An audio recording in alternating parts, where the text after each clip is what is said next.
블라디미르 푸틴 러시아 대통령이 한국을 콕 집어 우크라이나에 무기를 제공하기로 한 것으로 안다고 사실과 다른 주장을 하며 발끈하고 나서 그 의도에 관심이 쏠리고 있습니다. 우크라이나 상황과 국제 정세를 논하면서 한국이 우크라이나에 무기를 제공할 경우 한국과 러시아 관계가 파탄날 것이라고 경고했죠. 그러나 한국은 우크라이나에 살상 무기를 제공한 적이 없고 앞으로 제공할 의향도 없습니다. 그런데 왜 이런 주장이 나왔을까요? 바로 푸틴은 한국의 폴란드 무기 수출을 경계하는 것입니다. 한국은 폴란드에 K2 전차 980대, K9 자주포 648문, FA-50 경공격기 3개 편대, K239 다연장 로켓 천무 288문을 수출하기로 했으며 현재는 국산 레드백 장갑차 도입도 검토 중입니다. 천무 다연장 로켓은 우크라이나 전쟁의 판도를 바꿨다는 평가를 받는 미국 고속기동 포병 로켓 시스템보다 화력이 우수하다는 평가를 받습니다. 러시아는 폴란드가 지금까지 우크라이나에 자국 무기를 지원했고 이에 따른 전력 공백을 한국산 무기로 메꾸려 하는 것이니 결과적으로 푸틴은 한국 무기를 콕 집어 거론하며 우크라에 무기 제공 말라라며 발끈하기 시작했는데요. 우크라이나에 무기를 지원하는 폴란드로 한국 무기가 들어가는 상황을 경계하는 분석이 나오고 있습니다. 한국이 폴란드의 1차 수출 물량은 K2 전차 180대, K9 자주포 48문인데요. 폴란드 정부는 한국에 K2 전차 980대, K9 자주포 648문, FA-50 경공격기 3개 편대를 발주할 예정입니다. 폴란드가 밝힌 도입 규모는 총 148억 달러에 이를 것으로 업계는 추산하고 있습니다. 이로써 한국산 명품 무기가 계약 3개월 만에 폴란드로 향하면서 K방산의 위력을 입증하게 됐는데요. 뿐만 아니라 한화디펜스는 다연장 로켓 1300문도 폴란드와 수출 계약을 맺을 예정이어서 국내 방산 업체들이 납기 경쟁력을 갖춘 기업으로 인정받을 전망입니다. 특히 폴란드가 한국산 다연장 로켓 1000무를 구매하기로 한 배경에 대해 러시아의 위협을 꼽은 것이 밝혀짐으로써 푸틴의 저 말이 해석이 되었습니다. 20일 미국의 소리에 따르면 크리스토프 푸아텍 폴란드 군비청 대변인은 전날 VOA와 전화통화에서 폴란드가 천무를 수입하기로 결정한 배경에 대해 러시아로부터 위협에 대비하는 것이 폴란드군이 화력을 더 갖추려는 이유 중 하나라고 밝혔습니다. 푸아텍 대변인은 우리는 러시아의 침공을 저지해야 한다. 폴란드는 북대서양조약기구 동부전선 초기 방어에서 동맹국들에게 좋은 파트너가 되기 위해 최대한의 방어력을 확보하기를 원한다. 군비청이 천무의 성능과 기존 무기와의 호환성을 고려해 구매를 결정했다고 부연했습니다.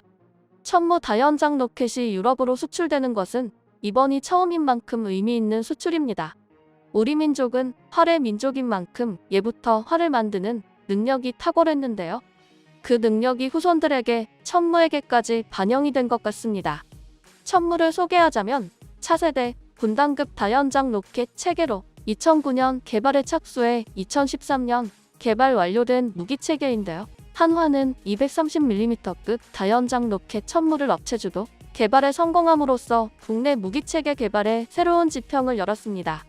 천무는 기존 군에서 운용되던 다른 지상 화력무기 체계보다 월등한 사거리와 정밀도를 갖고 있죠. 이렇게 국내 방산업체들은 기존 물량 대체 등을 통한 빠른 무기 공급으로 해외 국가들의 관심을 한몸에 받고 있습니다. 그렇다면 이렇게 한국의 방산사업에 대한 관심이 뜨거워지는 가운데 방산사업만큼 주목받고 있는 사업이 있는데요. 과연 무엇일까요? 짧게 대답한다. 100%다. 야체크 사신 폴란드 부총리 겸 국유재산부 장관이 원전 6기의 건설 파트너로 한국 수력원 자력이 이 사업의 본계약을 체결할 가능성이 높으냐에 대한 질문에 대한 답입니다. 다음 사업은 바로 한국의 원전 사업입니다. 우리나라가 폴란드에 한국형 원전 APR 1400을 40조 원대 규모로 수출한다는 소식을 전해왔습니다. 마침내 한국수력원 자력이 31일 폴란드 최대 민간발 전사 제팍 폴란드전력공사와 폴란드 퐁트노프 지역에 원전을 짓는 사업의 향서에 서명했다는 것인데요. 이번 수주가 매우 의미가 있는 점은 탈원전 폐기를 내세운 윤석열 정부의 첫 원전 수출이자 이명박 정부 때인 2009년 UAE와 수출 계약을 한 이후 13년 만에 원전 수출이기 때문입니다. 특히 이번 수출은 에너지 위기 속에 절실하게 원전 붐이 일고 있는 유럽에서 한국형 원전의 경쟁력과 뛰어난 시공 능력을 인정받은 것으로 향후 수주에도 청신호가 켜졌다는 평가를 받은 것에서 큰 의미가 있습니다. 협약서에는 한국수력원 자력이 폴란드의 민간발 전사제팍, 폴란드전력공사와 추진하는 퐁투노프 프로젝트의 원전 협력을 양국이 지원하고 주기적으로 정보를 공유하며 협력을 확대한다는 내용이 담겼습니다. 그러나 이 사업이 순탄하게 성사되지는 않았는데요. 바로 동맹국인 미국의 방해 때문이었습니다. 폴란드 기업 제이팩과 피가 한국수력원 자력과 원전 계약을 체결할 것이란 소식이 전해지자 미국 웨스팅하우스가 소송을 제기했다고 폴란드 언론이 보도했습니다. 미국은 반도체, 전기차에 이어 원전 수주까지 방해를 하였는데요. 내용을 자세히 살펴보면 미국의 원전 기업 웨스팅하우스가 특허 기술을 침해한 한수원의 AP1400 정보를 폴란드와 공유하지 못하도록 하는 소송이라는데요. 미국에서 이 계약 소식을 듣고 불쾌감을 표시했다고 합니다. 폴란드 부총리가 미국을 설득하려고 노력하고 있다고 들었지만 웨스팅하우스가 소송을 건 게 사실이라면 설득이 잘 안 되고 있는 것으로 해석됩니다. 우리 정부는 우크라이나 전쟁 이후 폴란드와 방산과 원전 협력을 대폭 강화해 왔습니다. 지난 1987년 한전은 4천만 달러를 들여 웨스팅하우스와 시스템 80플러스란 미국 원자력 발전소의 설계 문서를 넘겨받는 기술 이전 계약을 체결해 원전을 개발했는데요. 이어 1997년 6월 3천만 달러를 들여 웨스팅하우스와 라이선스 계약을 체결해 우리가 개발한 원전 설계 기술을 정보 등을 제3국에 판매할 수 있도록 허가를 받았습니다. 하지만 웨스팅하우스는 2009년 UAE의 한수원이 원전 사기를 수출했을 때 지식재산권을 문제 삼았습니다. 결국 한수원은 기술자 문료 등을 지급하는 방식으로 미국 측의 승인을 받아야 했습니다.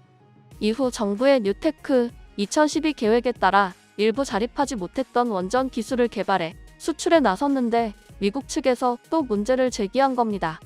전문가들은 미국이 폴란드와 체코, 사우디 원전 수주전에서 경쟁을 염두에 두고 흠집을 내며 견제에 나선 것으로 보고 있습니다.